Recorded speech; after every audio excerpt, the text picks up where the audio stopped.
एक छोटी सी कॉलोनी थी। वैसे तो वहाँ बहुत घर थे। उन तमाम घर में से उस एक का घर अस्तित्व से सबसे अलग था। उस घर में रहती थी किरण। जिसमें वह रहती थी, किरण के छोटे से घर का अपना इतिहास था। अपने जीवन के कितने उतार चढ़ाव उसी घर में किरण ने देखे थे। सुख की तरह दुख की घड़ियों को भी हंसकर गले लगाने की प्रेरणा भी उसे उसी घर ने दी थी। कम बोलना और तटस्थ रहते हुए जीवन जीना उसका स्वभाव था। फिर भी दिन हो या रात, दूसरों की मुसीबत में काम आने के लिए वह अवश्य पहुंच जाती थी।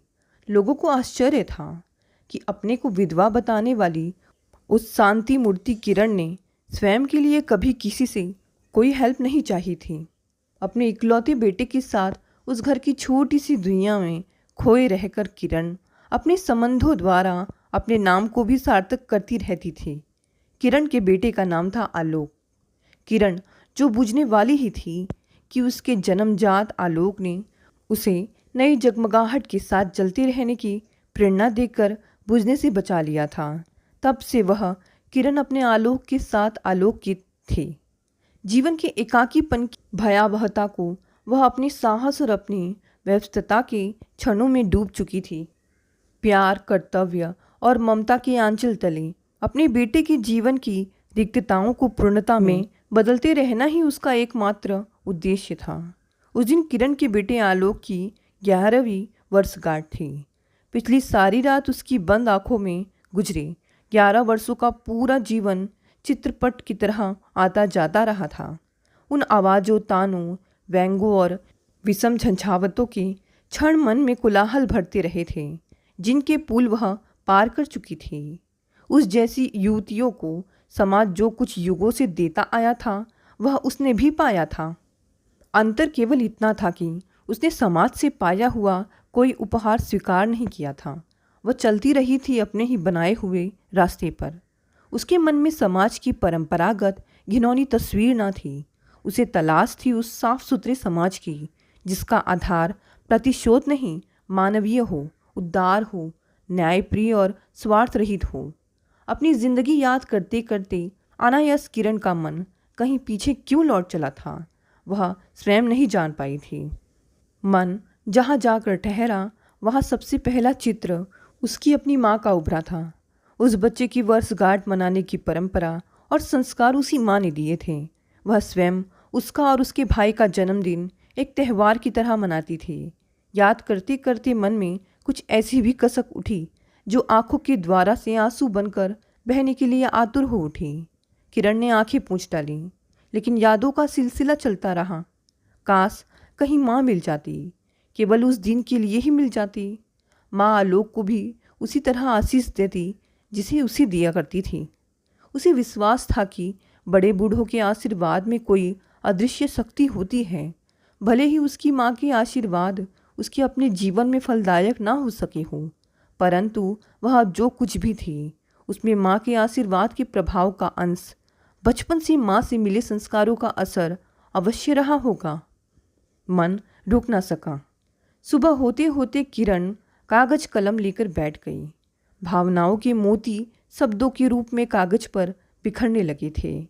11 वर्ष की लंबी अवधि में माँ के नाम किरण का यह पहला पत्र था। उसे भरोसा था कि वह उस पत्र को लिखने के बाद पोस्ट अवश्य करेगी। हमेशा की तरह वह पत्र टुकड़ों में बदल जाए, अब वह ऐसा नहीं होने देगी। किरण लिखे जा रही थी और आंखें पोंछती जा रही थी। कैसी विडंबना थी कि आज उसे उस घर की धुंधली पड़ गई छवि को नए रूप में याद करना पड़ रहा था, जो कभी उसका अपना घर भी था। उसमें वह 23 वर्ष की आयु तक पली बढ़ी और पढ़ी लिखी थी।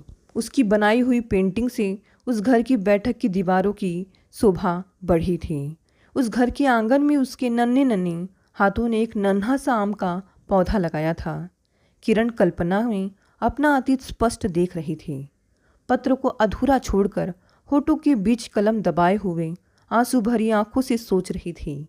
माँ बहुत बूढ़ी हो चली होगी, शायद अपनी उम्र से अधिक। पिता के चेहरे पर कुछ रेखाएं बढ़ जाने के बावजूद उनकी आवाज़ में अब भी वही रौब होगा, शान होगा और अपने ऊंचे खानदान में होने का अहंकार होगा। वह अपने समाज और खानदान की में वयोवृद्ध सदस्य की तरह आदर पा रहे होंगे। भाई के सिर के बाल सफ़ेद हो गए होंगे। भाभी भी आ गई होंगी। घर के आंगन में नन्हे मुन्ने भतीजे भतीजी खेल रहे होंगे, सोच रही थी किरण। बैठक की दीवार पर लगी पेंटिंग हटाई नहीं गई होगी, शायद इसलिए कि घर वालों की दृष्टि में वह भले ही मर चुकी हो, लेकिन उन पेंटिंगों के बहाने उसकी यादें जिंदा रहेंगी। नित्य उनकी धूल गर्द झाड़ते पोंछते समय उसे जरूर याद किया जाता होगा। कभी आंगन में लगाया गया आम का पौधा बढ़ते बढ़ते आज वृक्ष का रूप ले चुका होगा। उसके फल आने लगे होंगे और प्रत्येक फल की मिठास में एक विशेष मिठास होगी, उसकी याद की, उस घर की बेटी की यादों की। इस तरह वह पत्र पूरा हो चला था, जगह जगह आंखों से टपके आंसू की मुहरों के साथ। उस पत्र में किरण ने अपने अब तक के जीवन की पुस्तक का एक एक पृष्ठ खोलकर रख दिया था। कहीं कोई दाग न था। वह पत्र मात्र पत्र न था, कुछ सिद्धांतों का दस्तावेज था। उसके अपने आत्मविश्वास की प्रतिछवि था वह। उसमें मांग था एक नए आकार का, जिसके तले नई सुबहें होती हो, नई रातें आती हों। उसके तले जीने वाला जीवन, जीवन कहे जाने योग्य हो, ऐसा जीवन जो केवल अपने लिए ना होकर दूसरों के लिए भी हो। किरण ने उस पत्र के लिफाफे को अपने पास सहेज कर एक हितैषी द्वारा दूसरे शहर के डाकघर से भिजवा दिया था। 7 दिन बीत चुके थे। इस बीच किरण के मन में भीतर विचित्र मानसिक संघर्ष चलता रहा था। कौन जाने उसके पत्र की प्रतिक्रिया घर वालों पर क्या हुई होगी।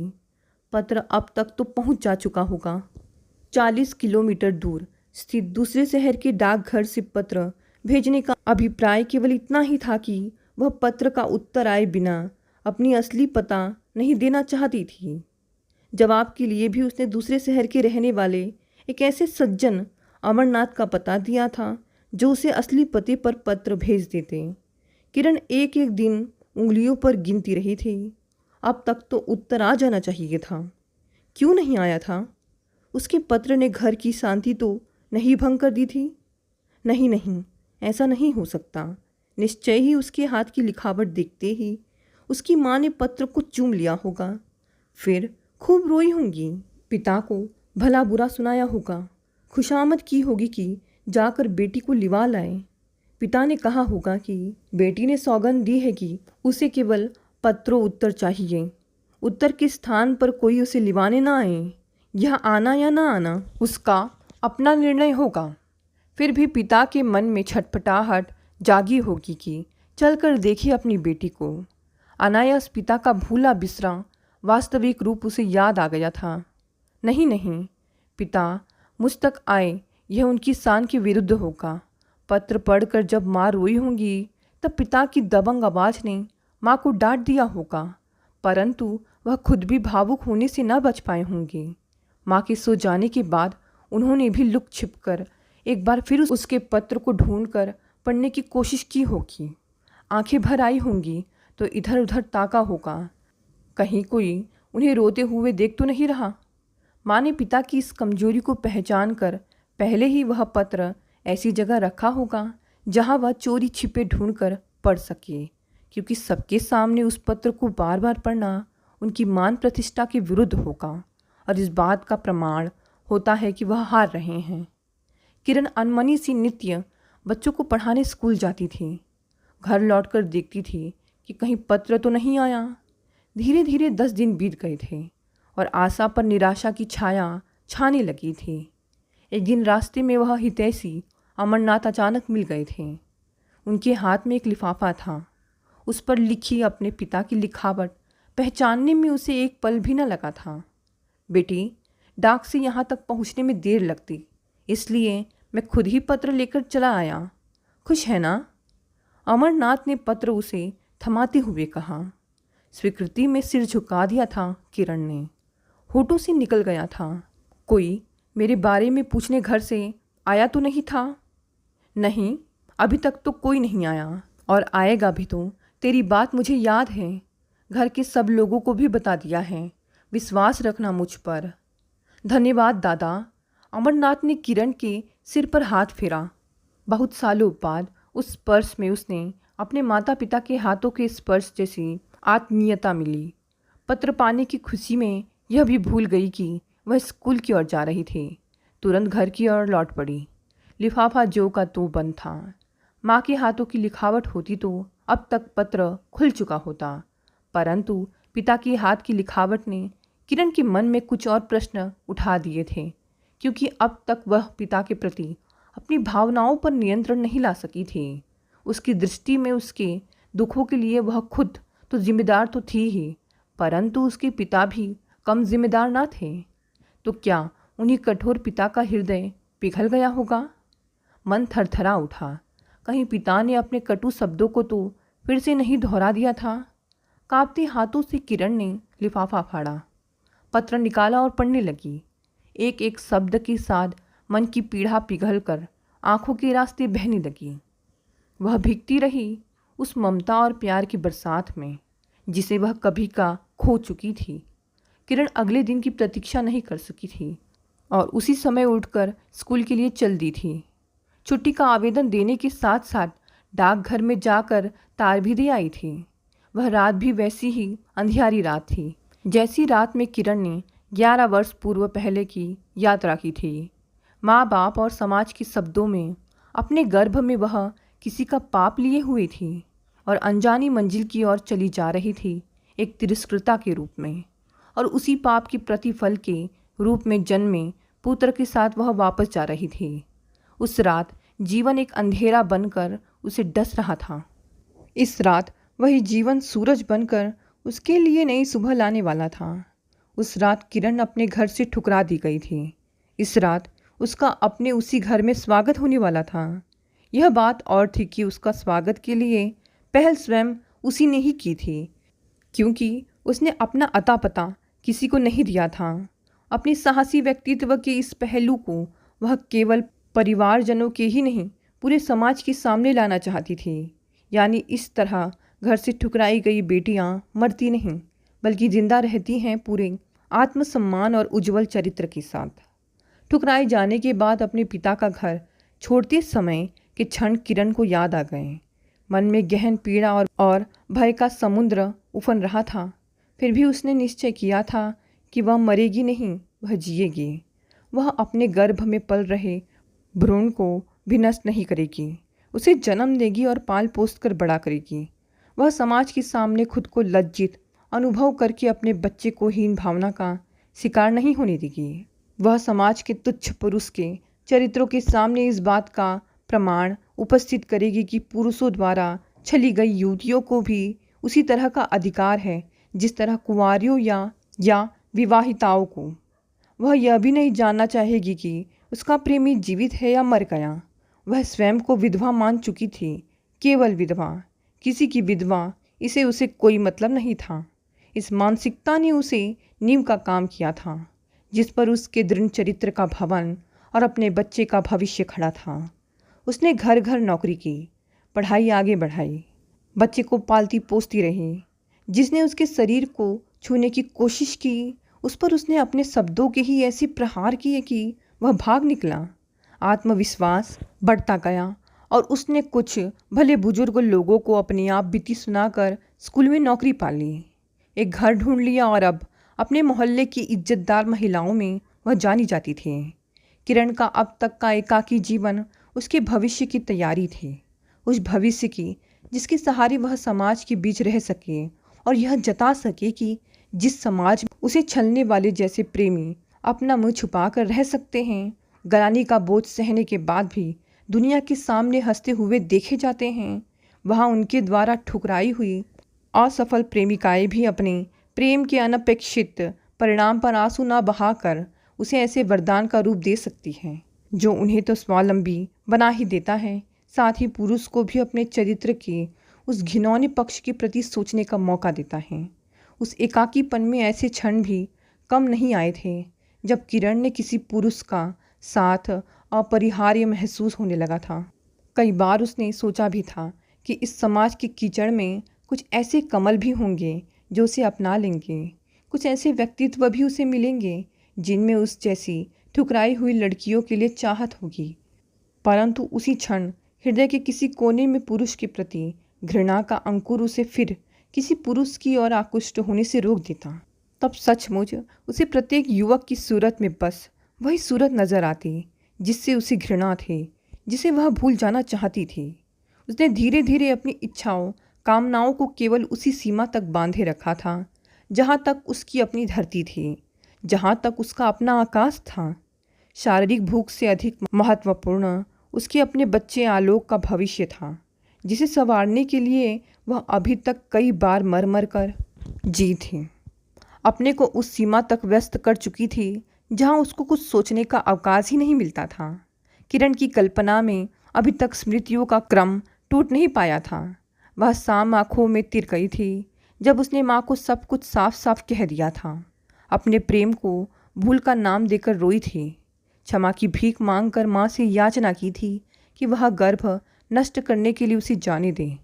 माँ ने उसे गर्भ नष्ट कराने का मौका न देकर सब कुछ पिता को बता दिया था। फिर पहली बार पिता का वास्तविक रूप उसके सामने आया था। उन्होंने किरण को नफरत से देखते हुए दहाड़ कर कहा था, खबरदार, जो तूने मुझे आज के बाद पिता कहा, निकल जा अभी इसी वक्त इस घर से। तेरा काला मुंह मैं नहीं देखना चाहता। जाती है या नहीं? अब उन्हीं पिता का पत्र उसे मिला था। क्षण भर के लिए मन तमाम कड़वाहटों से भर आया था, परंतु धीरे धीरे पिता के प्रति उदासीनता का भाव घटने लगा था। वह निर्णय ले चुकी थी कि अगर पिता ने उसे क्षमा नहीं किया तो कोई बात नहीं, वह अपने पिता को अवश्य क्षमा कर देगी। उस दिन तो पिता की दहाड़ सुनकर कुछ क्षण किरण जड़वत खड़ी रही थी, फिर चल पड़ी थी बाहर की ओर। उसे विश्वास हो गया था कि उसका प्रेमी हो या पिता, पुरुष दोनों ही हैं और अपने अपने स्तर पर दोनों ही समाज के उत्थान में बांधक हैं। उस दिन किरण घर छोड़कर चल पड़ी थी। किसी ने उसकी राह नहीं रोकी थी, किसी की बाहें उसकी ओर नहीं बढ़ी थी, किसी आंचल ने उसके आंसू नहीं पूछे थे। आंसू पोंछने वाला आंचल तो केवल माँ का ही होता है, परंतु साथ ही उसे इस बात का पूरा एहसास था कि पिता के अंकुश तले दबी होठों के भीतर अपनी सिसकियों को दबाए हुए उसकी माँ दरवाजे पर जरूर खड़ी थी, पर उसे पाँव आगे बढ़ाने की अनुमति नहीं थी। वह चली जा रही थी और समझ रही थी माँ की विवशता को। आखिर वह भी तो नारी थी उस समाज की। बच्चे को जन्म देने के बाद किरण ने उसे आलोक नाम देकर अपने भीतर अभूतपूर्व शक्ति का अनुभव किया था। उसे वह गुलाब के फूल की तरह अनेक कांटों के बीच पालती रही थी। अब किरण की आंखों में केवल एक ही स्वप्न शेष था, किस प्रकार वह समाज में अपना वही स्थान प्राप्त कर ले जिस पर वह घर से निकाले जाने से पहले प्रतिष्ठित थी। शायद इन्हीं भावनाओं ने किरण को प्रेरित किया था माँ के नाम पत्र लिखने के लिए। डब्बे में रोशनी कम थी, फिर भी उसने अपने पर्स को टटोल कर उसमें से कुछ निकाला। आसपास के सारी यात्री सो रहे थे, उग रहे थे। किरण एक बार फिर उस पत्र को पढ़ रही थी जिसे उसने माँ को केवल भेजा था, केवल यह जानने के लिए कि कहीं भावावेश में किसी शब्द के माध्यम से उसका आत्मविश्वास तो डिग तो नहीं गया था। माँ, अपनी बेटी का प्रणाम स्वीकार करते हुए तुम्हें यह विश्वास तो हो गया है ना कि किरण जीवित है। मैं जीवन के युद्ध में एक सैनिक की भांति लड़ी हूँ और अब तक हमेशा विजयी रही हूँ प्रत्येक मोर्चे पर, परंतु मेरी विजय अधूरी रहेगी जब तक अंतिम मोर्चे को भी ना जीत लूँ। वह मोर्चा है तुम्हारे समाज के बीच आकर अपनी प्रतिष्ठा पुनः प्राप्त कर लेने का। मैंने उस घर को अपना घर कहने का अधिकार तुमसे छीन लेने के बाद भी नहीं छोड़ा। मैं उसी घर में आना चाहती हूँ, परंतु मैं तभी आऊँगी जब तुम मुझे बुलाओगी। सच सच कहना माँ, क्या तुम में इतना साहस है कि तुम और पिताजी दोनों अपने समाज के सामने यह निसंकोच स्वीकार कर सको कि मैं तुम्हारी बेटी हूँ और आलोक मेरा पुत्र है। मेरी परीक्षा की अवधि बीत चुकी है, अब तुम दोनों की परीक्षा का अवसर है। मैं नहीं चाहती कि आप में से कोई मेरे पास ममता बसाएं। मैं चाहूँगी कि आप सभी कभी मुझे इस दया का पात्र न बनाएं। मैं छुट्टियों के कुछ दिन आपके पास बिताकर पुनः यहाँ वापस आ जाऊँगी। मेरे पुत्र या मुझे लेकर आपकी प्रतिष्ठा पर जरा सी भी आँच आए, यह मेरी इच्छा नहीं है। मैं ऐसे में अंतिम श्वास तक आपके लिए उसी तरह मरी बनी रहने में ही अपनी खुशी समझूंगी जिस तरह अब तक थी। यदि मैंने आप लोगों को अपनी याद दिलाकर कोई गलती की है तो मैं क्षमा चाहूँगी। शायद यही सोचकर मैंने इस पत्र में केवल अपनी याद दिलाई है, अपना पता नहीं दिया। आपकी बेटी किरण। किरण को यह सोचकर शांति मिली थी कि उसने ऐसा कुछ भी नहीं लिखा था जिससे उनके मन में कोई दुर्बलता झांके। उसने पत्र को पर्स में रखने के साथ दूसरा पत्र निकाला जो उसके पिता का था। वह पत्र देखते ही उसकी आंखें डबडबा आई। उन आंसुओं में उतने बड़े कागज पर पिता के हाथ के लिखे केवल 2 वाक्य तैरते रहे। चलिए बेटी, हम सब पल के बिछाए हुए हैं तेरे लिए। सुबह का उजाला उसे आनंदित करने लगा था। अपनी जन्मभूमि का आकर्षण उसे बरबस अपनी ओर खींच रहा था। कल्पना की आंखों में वह सभी परिवारजनों की सूरत देखने लगी थी।